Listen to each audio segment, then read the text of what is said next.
Hey guys, and welcome back. Hope you guys are doing well. And I want to talk to you guys about broccoli. Broccoli, the cruciferous vegetable that is part of the Brassica family. It is technically from the same family as cauliflower and kale and cabbage. Now, a lot of people think that broccoli is very healthy, and they also even a lot of people do recommend others to eat broccoli. You'll oftentimes hear dietitians and doctors stupidly suggesting to people that they should be eating a lot of vegetables. And of course, one of the vegetables that they oftentimes recommend for people to consume is broccoli. Now, my opinion of this is that I am completely against the consumption of broccoli, and I do not think it should be consumed at any rate. I do not recommend the consumption of broccoli at all, and have multiple reasons for that as well. Um, First of all, it should be noted that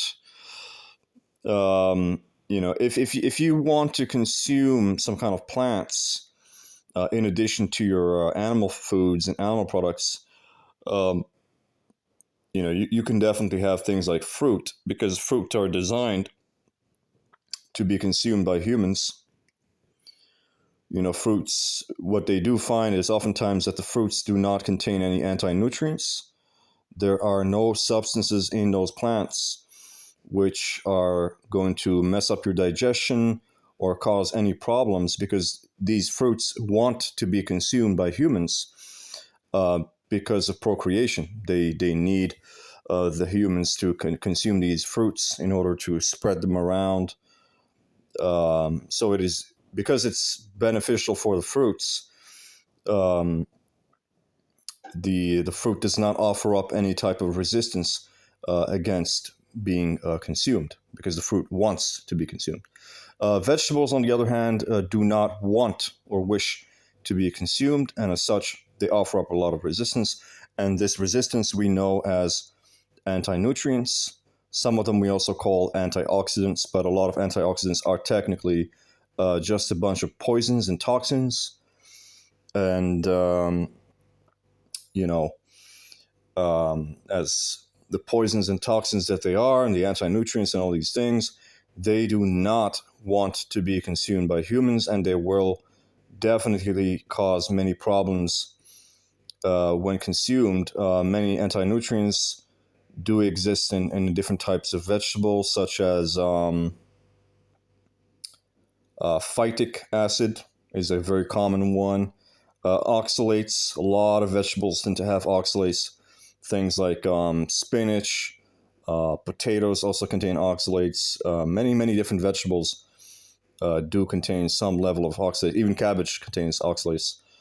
So there's quite a few things these anti-nutrients can contain in vegetables, which would, you know, which are trying to essentially prevent the consumption by humans. So they don't want to be consumed by the humans, and as such, they offer up resistance, and that resistance is in the form of the anti-nutrients. So that's actually a pretty major reason why you shouldn't be consuming anti-nutrients. Now, there are multiple ways you can definitely prepare these vegetables or process them in such a way that you can at least lower the amount of the anti-nutrients. Maybe you can, some methods can be used to either remove them, partially remove them, or to neutralize them with different compounds. However, this is not ideal, because you can never guarantee that you will completely get rid of all, of all the anti-nutrients. So, if you do want to consume something like broccoli, which I do not advise you to do, I don't think you should be eating broccoli at all. However, if you are interested for some random reason to consume broccoli, then the best way to do so would be to um, cook it in some kind of dairy product. So to mix it in with maybe milk, cream, or cheese, or butter, or some kind of dairy product which has a lot of calcium, and that will typically help a little bit to reduce the goitrogens that are contained, to neutralize some of the goitrogens contained in broccoli. This is, of course, much more effective with things that contain oxalates. So if you have things like spinach, for example, typically and traditionally, spinach has always been consumed with different types of dairy products. And the reason is because, spinach is just so high in oxalates that if you just consume spinach on its own, you will definitely be getting an overload of oxalates, and a lot of people definitely end up having some kind of kidney stones. So you might develop the oxalates can gather.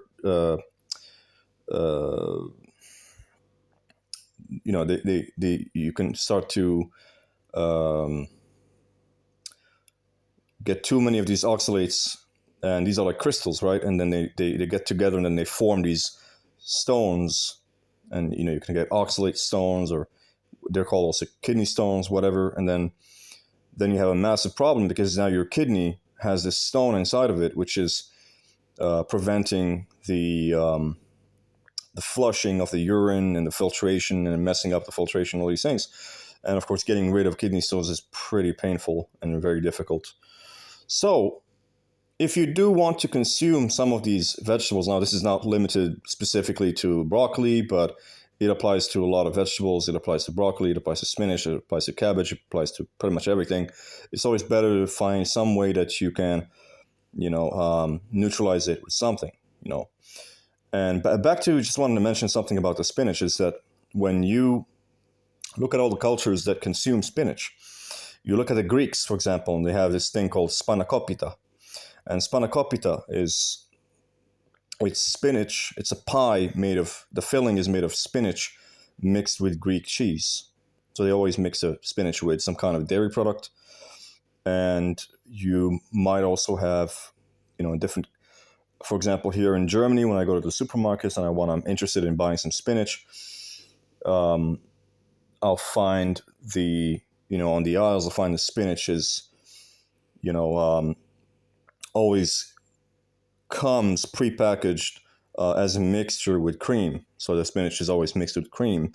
And like I said, that's a way that they can use the calcium in the milk or the cream to neutralize the oxalates. So when the calcium comes into touch with the oxalates or the oxalic acids, they form some compounds which then settle down out of solution. And therefore you don't, and that means that they're also easy to flush out of your system. So once you consume them, they will get flushed out of your system. They're not going to remain in your system, because oxalates will definitely remain in your system. So back to the original topic, like I said,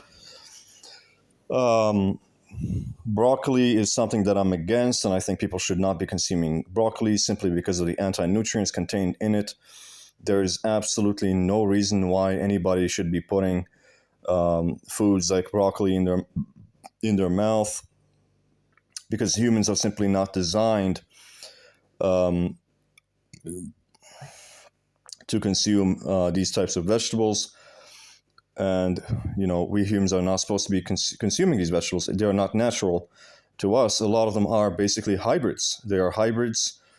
They have been selectively bred by humans from wild versions of the same plants into the plants or the vegetables that we know today. So these vegetables, you have to avoid them, is the best thing. So broccoli is something that you should not be consuming, ideally at all, because of the goitrogens. And of course, the problem with goitrogens, what goitrogens do is they can really, really mess up your thyroid function. A lot of times, goitrogens can definitely cause hyperthyroidism in a lot of people. And for example, they used to, I think, many decades before, some stupid farmers were manipulated or deceived into feeding kale to their sheep. And what they noticed was that when they switched the feed of the sheep from grass to,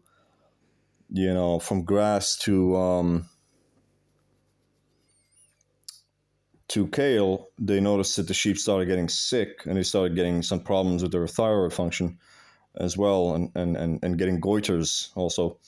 So in the extreme cases, you may also develop goiters if you're constantly or regularly consuming things like broccoli. So definitely try to avoid these goitrogenic substances, and you're going to be fine. Now, another thing I want to talk about, which is that there is this lady. Her name is, I think, Rhonda Patrick.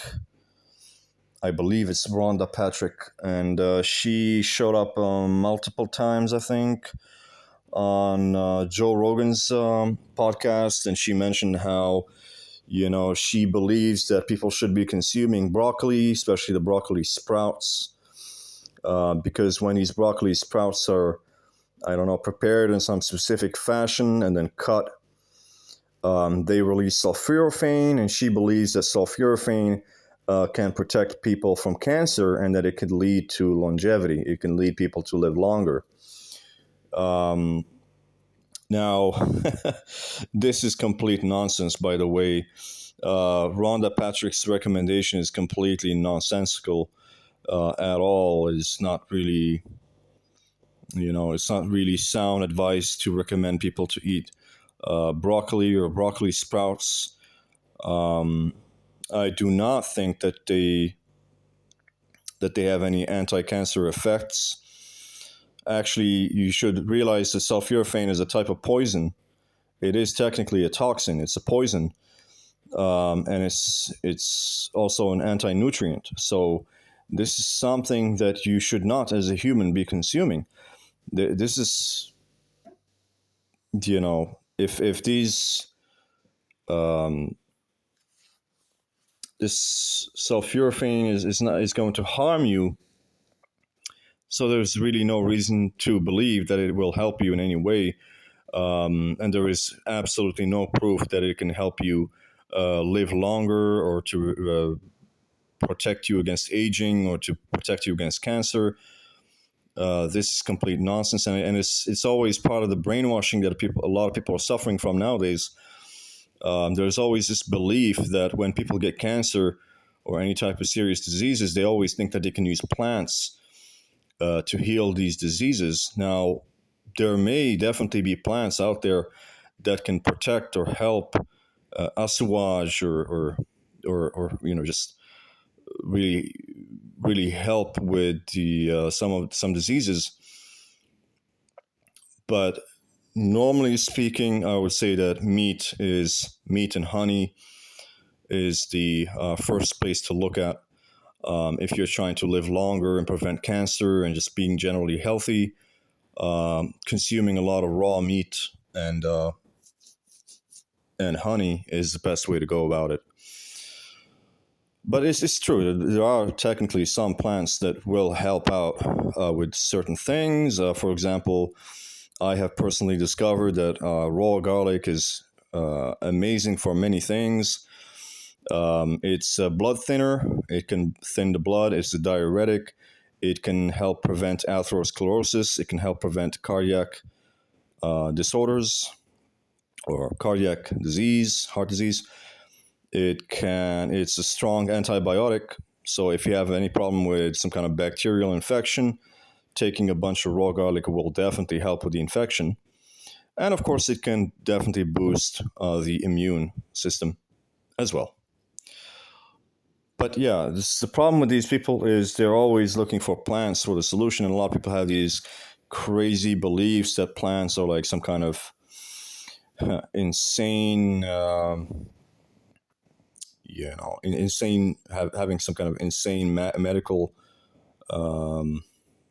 properties, which is not always true. So don't follow whatever this Rhonda Patrick is saying. She has no clue what she's talking about.